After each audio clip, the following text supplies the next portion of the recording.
Buti na lang panaginip lang pala. When I was a teenager, I had a lot of issues in my life. I wasn't comfortable with how I looked. I felt a lot of peer pressure that led me to vices and bad habits. But I surpassed all of these challenges. Are you experiencing these issues too and would like to cope with and overcome them? Then it's time for you to develop something in you. You need to improve, need to change, and that change begins inside you. Hi guys, I'm Teacher Mark, and welcome, dear senior high school learners, to your show, where we will learn to become more aware of who we are and better understand ourselves and the people around us. I will guide you in your journey of personal empowerment to become more positive as a person, to be your best version of yourself every day, and help you raise your confidence, self-motivation, and more. Commit to your vision or plan in achieving your aims and goals in life. Join me in our first episode as we see your limitless potential. Let's rock! This is Personal Development on DepEd TV.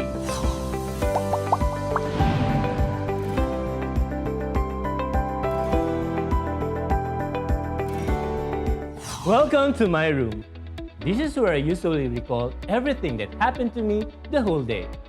And as I assess how my day went, I always discover something in me. New skills, attitude, and even talent. I still have a lot to discover about myself. Today, we will rediscover yourself. We will reflect on how we see ourselves as individuals and understand our character, particularly in your stage as young and late adolescents. But first, let us define personal development.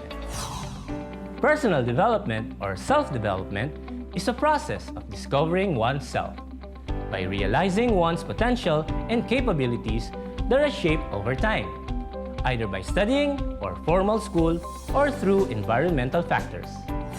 Start examining yourself, most specifically how you react to things, your beliefs, traits, and values. This is one of the most complicated things to do in this world. Come and take a closer look. I will show you some concepts of understanding oneself from famous men in the past. A Greek philosopher named Socrates once said, "An unexamined life is not worth living. Knowing yourself is the beginning of all wisdom," said Aristotle. Know thyself is an old maxim or aphorism which in time has been used in varied literature and has consequently gained different meanings. One of its meanings is recorded in the Greek Encyclopedia of Knowledge called the Suda. More concepts on understanding oneself from famous wise men.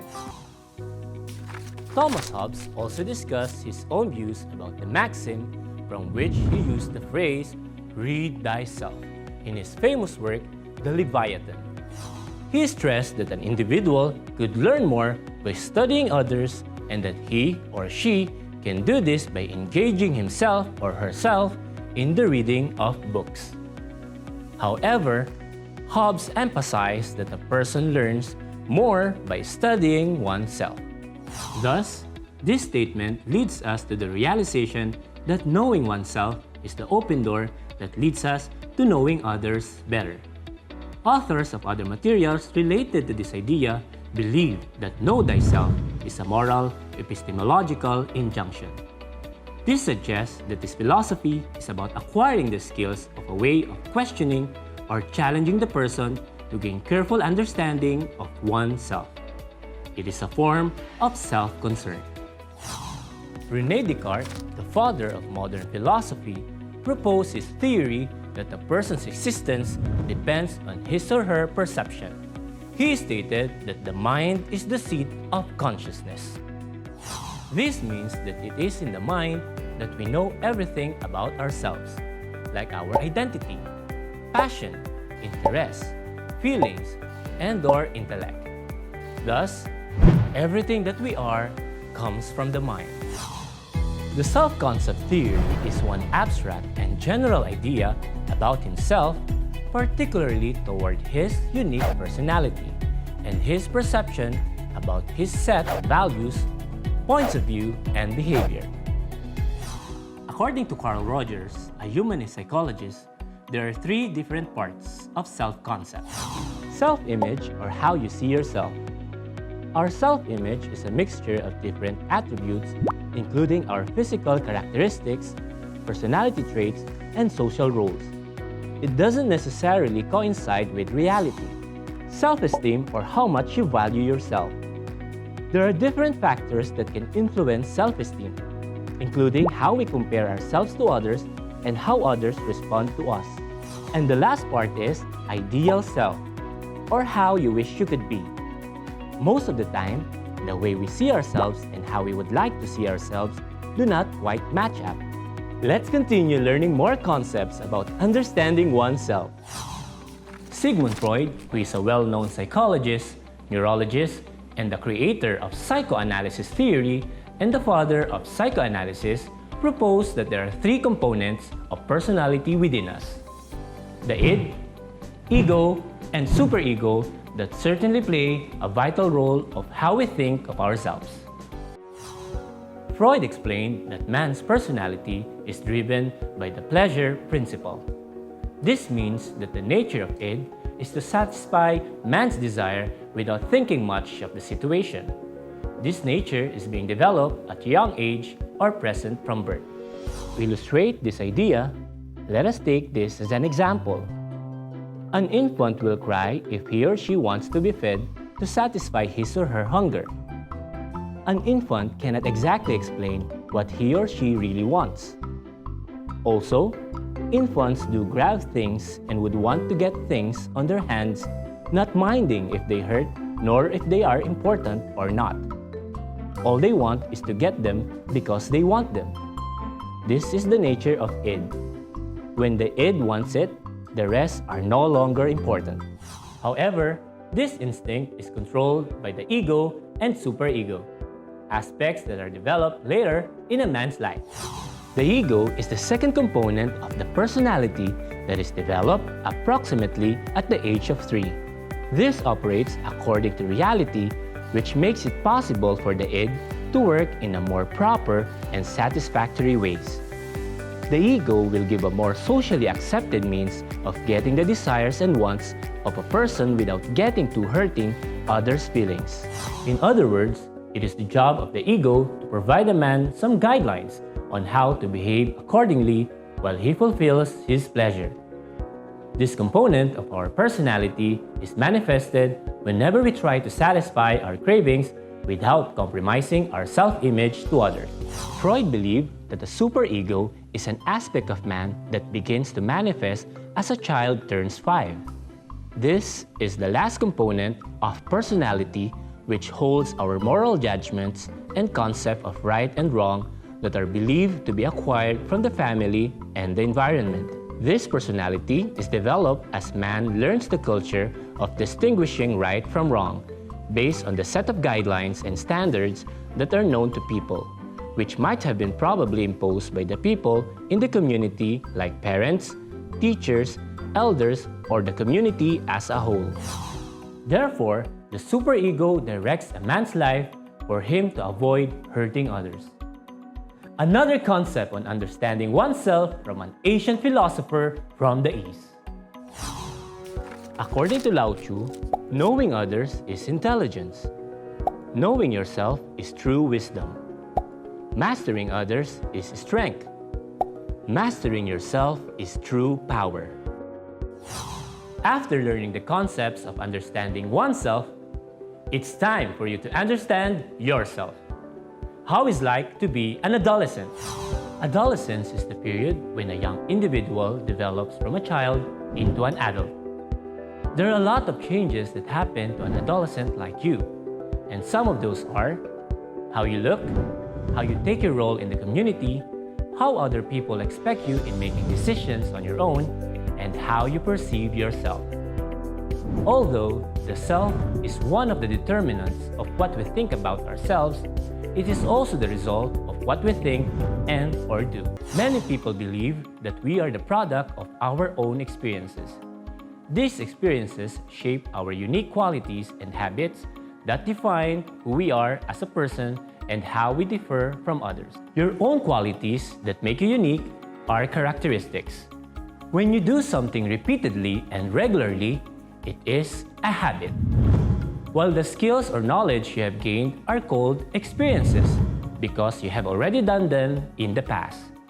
Now, let us focus on when and how our characteristics, habits, and experiences develop and manifest by identifying some of the factors that may affect a person's self, the foundation of all human behavior.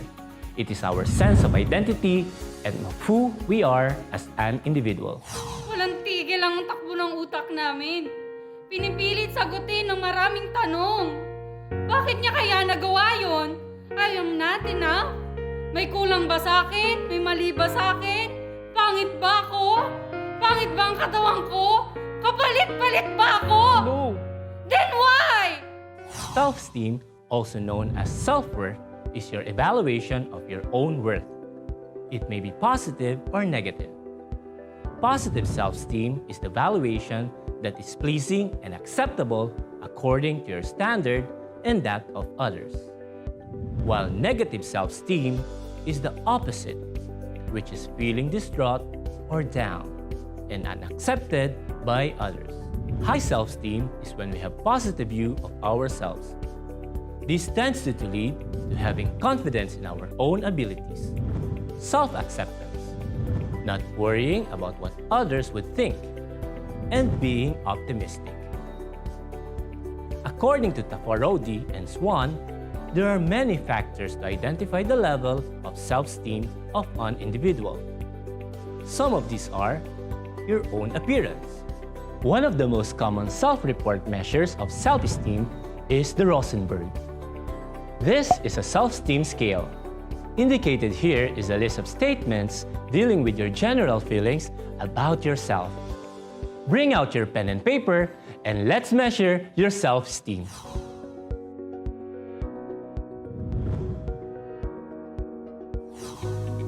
Write on your paper the number that corresponds to how strongly you agree or disagree with each statement. You may answer an online version too. Give 1 point to items that you answered strongly disagree. 2 points for disagree. 3 points for agree. And 4 points for strongly agree. Item numbers 2, 5, 6, 8, and 9 are reverse scored. Sum up the points for all 10 items. Keep score on a continuous scale. Higher scores indicate higher self-esteems, which ranges from 0 to 30. Scores between 15 to 25 are within normal range, while scores below 15 suggest low self-esteem. So what's your score? How high is your self-esteem? Our self-esteem may change from time to time, depending on the situations we encounter in our daily life. Since it can be a partly trait that someone can possess, it depends on how you perceive the things coming your way. Let's talk about self-efficacy. Self-efficacy is not considered as a trait, according to Stachkovic and Luthans. Self-efficacy does not refer to your abilities, but rather to your beliefs about what you can do with your abilities. It is your will to produce an effect on a specific things. It is your self-belief to effectively achieve your most important goal. The stronger the belief, the bigger the possibility to achieve a positive result. For instance, you are aiming for a higher grade and you are confidently believing it. Then, it will happen. Have you tried talking to yourself in front of the mirror? What did you see? According to William James, a psychologist, the self is what happens when I reflect upon me. While Taylor described the self as a reflective project, how we see ourselves is geared toward improving ourselves depending on a lot of factors. On the other hand, Dan McAdam, a psychologist, reiterated that even though there are many ways on how we reflect to improve ourselves, it brings us back to 3 categories.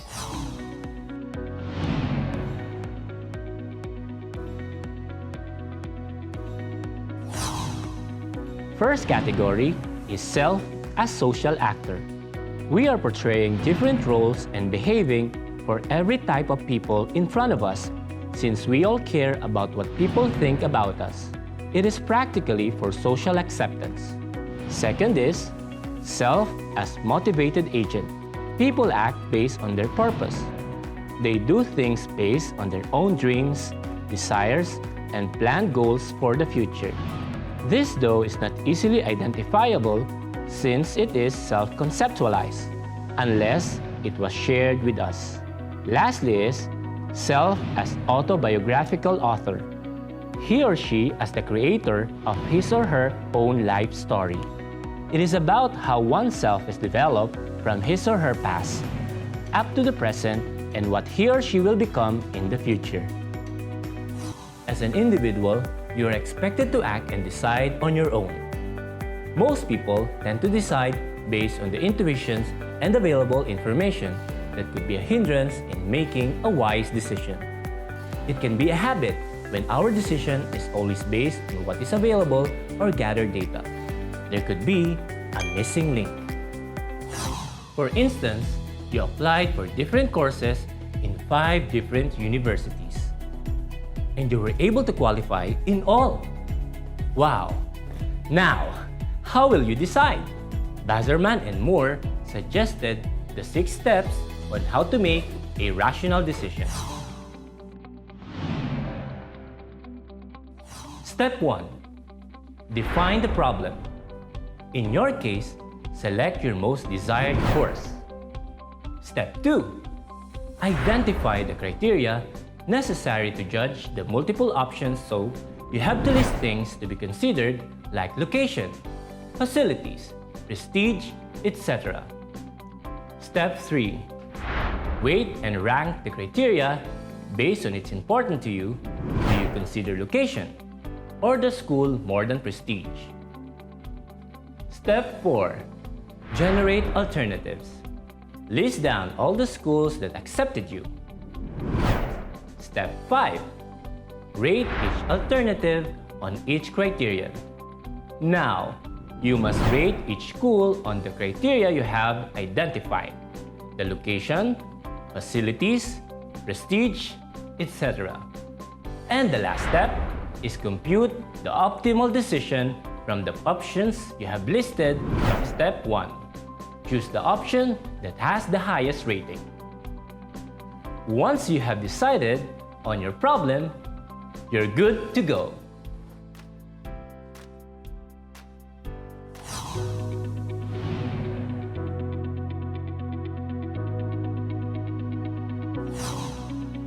This time, you will have an idea of how well your family members know you by letting each of them write what they think of your strengths and weaknesses are, as well as what they think makes you happy and angry.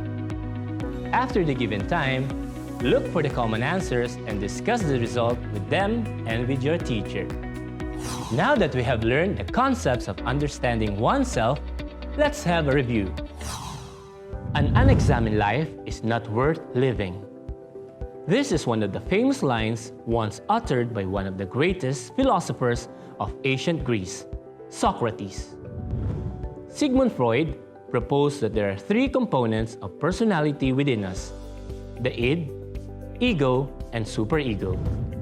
René Descartes states that the mind is the seat of consciousness. Self-esteem is your evaluation of your own worth. Self-efficacy is your belief on your own abilities. Most people tend to decide based on the intuitions and available information that could be a hindrance in making a wise decision. 6 steps on how to make a rational decision. Define the problem. Identify the criteria necessary to judge the multiple options. Weigh the criteria. Generate alternatives. Rate each alternative on each criteria. Compute the optimal decision. Self-development means taking steps to better yourself. It also means efforts towards self-fulfillment.